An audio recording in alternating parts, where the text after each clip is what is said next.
MLAs from the opposition party in Meghalaya asserted their demands to support local produce as aid and assistance for the farmers of the state given the plight due to the ongoing pandemic that has caused a lockdown.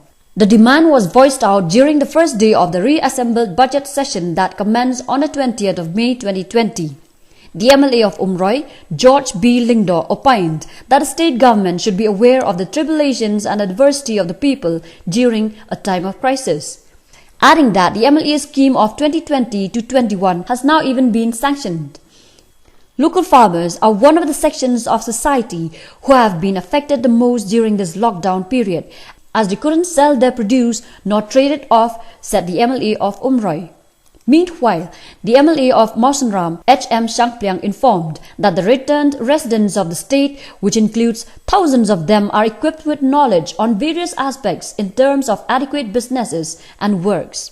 It is only imperative to make use of brilliant minds in different sectors to fulfill the requirements of the state to ensure stability economically.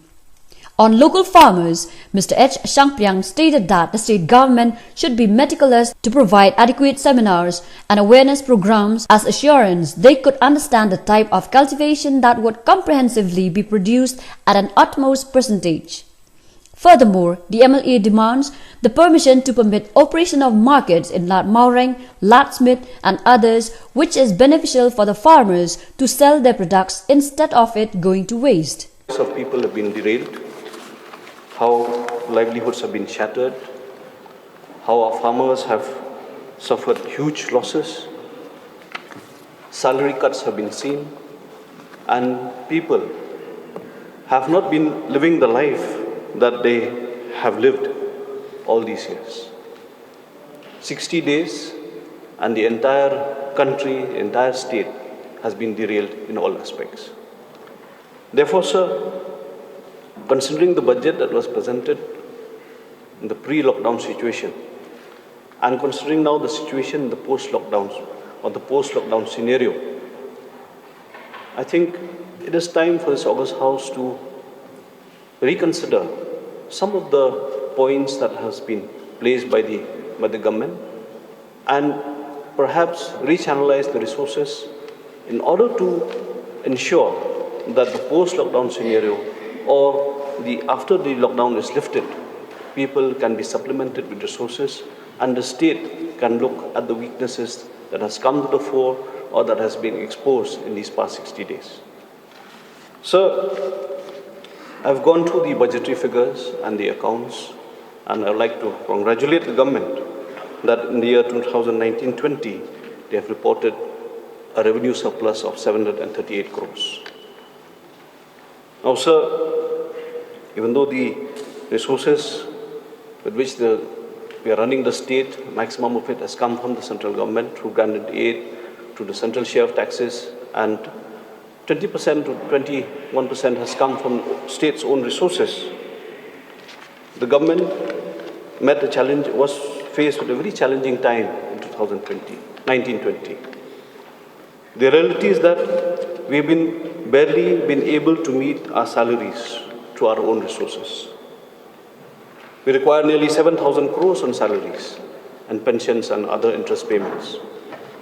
And with that situation, sir, our state's own resources cannot even meet half of this requirement. Therefore, sir, we are in a very pathetic situation considering the post-pandemic lockdown. And now even these resources that we have seen in the previous year, maybe we may not be getting this year. The central government has been facing this same situation, and perhaps the state's own resources, as we can see, and has already been mentioned by the honourable member, even increasing the prices of petrol, diesel and liquor may not be able to meet the actual gap that we may face this year. So, during 2019-20 also, we could see how our mustrols have suffered, how officers could not even get their administrative expenses paid. There are some offices which do not get even paper to write on. They do not even have ink. So it's rather an irony, sir, that the state has been working hard to gather resources to pay the salaries of its staff, but in many of the offices, there's hardly any work done. No schemes, no projects, no activity, and most of the officers that we interact with, they have just been sitting idle in their offices. It is a reality, sir. Therefore, the services that has to be rendered by the government officers has been held back because of lack of resources, training programs, especially in some of the activities that I could witness myself with the sericulture department. Even training programs also could not be held because the state could not have resources. LOAs have been deferred from one quarter to the other. So, another fact is that a lot of the state resources has also gone to pay or to meet the state share for the grant and aid received from the central government. And then now we are faced with a situation where the state does not even have resources to meet its own developmental programs. Our own MLA schemes, SRWP, have been deferred by months. Even till now, some of the MLAs have not been able to draw the schemes of 1920. Our regular schemes, the DTFM, IACDP, ISYDP, we have not received. So questions are being asked on us MLAs as to where are the schemes? Why are they not being implemented? Because transparency in this regard was not there. And people feel that MLAs have drawn the schemes and then they have not implemented. That is the scenario.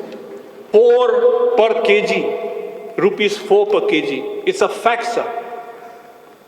And who has determined this price of 4 rupees per kg? It is the market forces and the middlemen.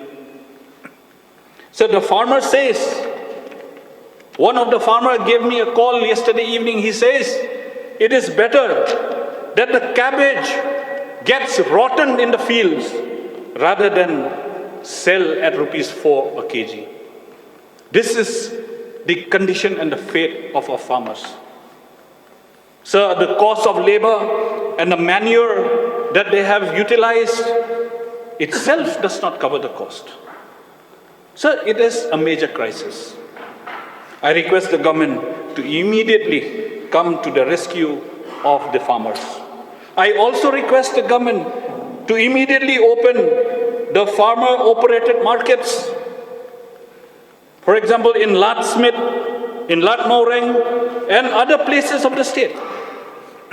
These markets will provide opportunities for the farmers to sell their products and ensure that their products are not wasted. I would like to suggest the government to activate the MECOFED and the Agricultural Marketing Board to assist the farmers in buying their products like broomstick, bay leaf, betel nuts, bay leaf, etc. So since the farmers are not being able to sell their products outside the state due to the lockdowns, it has become a very difficult situation for them even to start farming for the next season. Mr. Deputy Speaker, sir, I'd like to draw the attention of the Honorable Chief Minister to an important sector, that is the education sector. So, I'm still very disturbed by the fact that thousands of teachers are losing their jobs in the midst of this pandemic crisis. So, there are 1,220 teachers who served in various government LP schools across the state under the contractual basis. And out of these 1,220, only 120 teachers have cleared their MTET exams. These teachers have been teaching for so many years. The biggest worry is that most of these teachers have crossed the age of getting a job elsewhere, and thus would be rendered hopeless, homeless, and jobless forever. Moreover, these teachers are all diploma holders, which is the prime ideal and basic foundation for the elementary school education. On the contrary, the government in previous years had granted permission to those candidates whose percentage is less than 45% prescribed by norms to pursue the DLED course in various diet institute of the state, and to those in service trained teachers as well as DLED failed teachers to complete the course without being terminated from their post. Mr. Deputy Speaker, sir, I am sure all these teachers have also met each and every MLA of this august house and with a prayer to help them. I therefore would like to suggest to the government to allow these teachers to sit for a second chance or re-examination with the teachers under the Dadengiri civil subdivision. Given the background of the timing to be terminated and apprehension of an economic and financial crisis every family of these teachers would be compelled to face, I once again request the Honourable Chief Minister to kindly consider these teachers on humanitarian ground to be given an opportunity to sit for a retest exam for one last time. I hope the government, under the leadership of Sri Conrad Sangma, will incorporate all the suggestions given in the budget 2021. With these few words, I resume a seat. Thank you very much. Thank you.